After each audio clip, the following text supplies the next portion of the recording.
આજના વિડીયોમાં ધોરણ 8 NMMS એક્ઝામમાં ટોપિક છે પદાનુક્રમ ગોઠવણી એટલે કે ક્રમ નિર્ધારણ. આ ટોપિકમાં આજે આપણે કુલ સંખ્યા બરાબર 2 ગુણ્યા આપેલ ક્રમ ઓછા 1 આ સૂત્રનો કેવા દાખલાઓમાં ઉપયોગ કરીશું તે શીખીશું. પ્રશ્ન નંબર 1, જો માનસીને કોઈ પણ બાજુથી ગણતરી કરવામાં આવે તો તેનો ક્રમ 15મો છે, તો હરોળમાં કેટલા વિદ્યાર્થીઓ હશે? અહીંયા માનસીનો કોઈ પણ બાજુથી એટલે કે આગળથી અને પાછળથી એનો ક્રમ કેટલામો છે? 15મો છે. તો હરોળમાં કુલ કેટલા વિદ્યાર્થીઓ હશે? હવે આપણે અહીંયા સૂત્ર મૂકીશું. અહીંયા વિદ્યાર્થીઓ છે એટલે આપણે વિદ્યાર્થીઓ લખવાનું.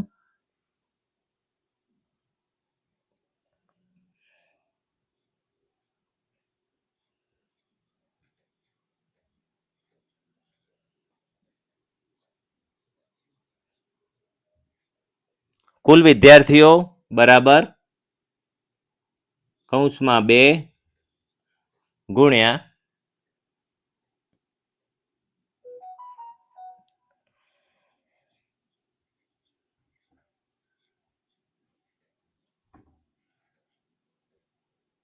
આપેલ ક્રમ ઓછા 1.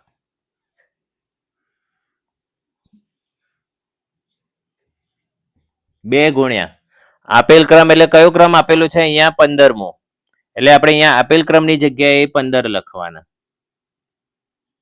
કૌંસ પૂરો ઓછા 1.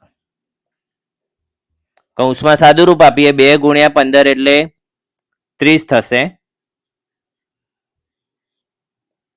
ઓછા 1.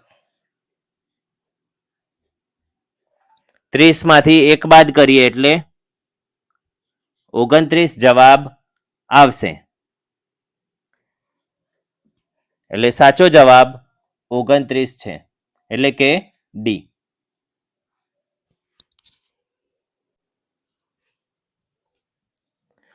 પ્રશ્ન 2, હિતેનનો એક લાઈનમાં બંને તરફથી 9મો ક્રમ છે, તો લાઈનમાં કુલ કેટલા બાળકો હશે? વિકલ્પો 17, 18, 19, 20. તો અહીંયા બાળકો છે એટલે આપણે લખીશું કુલ બાળકો.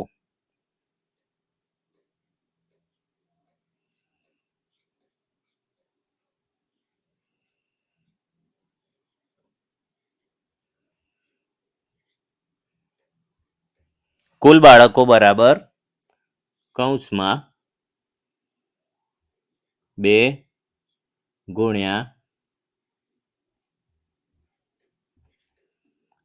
આપેલ ક્રમ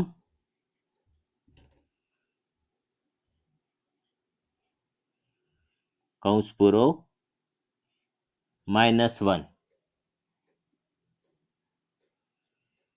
કૌંસમાં 2 ગુણ્યા આપેલ ક્રમ એટલે અહીંયા કયો ક્રમ આપેલું છે? 9મો. એટલે અહીંયા 9 લખવાના. કૌંસ પૂરો -1. કૌંસમાં સાદુરૂપ આપીએ 2 ગુણ્યા 9 એટલે 2 9 18. -1 ઓછા 1. હવે 18માંથી 1 બાદ કરીએ એટલે 17 જવાબ આવશે. એટલે સાચો જવાબ 17 થશે. પ્રશ્ન 3, મારો નંબર લાઈનમાં બંને બાજુથી 7મો છે, તો લાઈનમાં કુલ કેટલા વ્યક્તિઓ હશે? વિકલ્પો 13, 14, 15, 8. અહીંયા દાખલામાં એક જ ક્રમ આપ્યો છે, માટે આપણે આ સૂત્ર વાપરીશું. અહીંયા વ્યક્તિઓ કયા છે એટલે આપણે સંખ્યાની જગ્યાએ વ્યક્તિઓ લખવાના. એટલે સૂત્ર થશે